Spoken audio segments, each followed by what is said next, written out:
Mariing pinabulaanan muli ni Senator Jinggoy Estrada ang mga akusasyong nagkaroon siya ng questionable flood control projects sa ilalim ng 2025 budget ng Department of Public Works and Highways o DPWH. Ito'y matapos kumpirmahin ng opisyal na record ng Senate Legislative Budget Research and Monitoring Office na walang anumang insertion na ginawa ang senador sa nasabing pondo.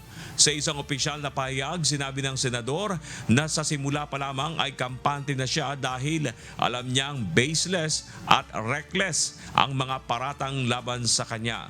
Paliwanag ni Senator Estrada, ginampanan niya lamang ang kanyang tungkulin na busisiin ang pambansang budget at maglatag ng mga mungkahi sa pag-amyenda ng ilang probisyon.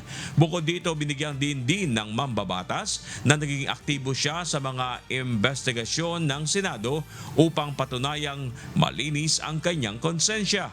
Nakahanda rin niyang harapin at pabulaanan ang mga anumang malisyosong pahayag na naglalayong dungisan ang kanyang pangalan.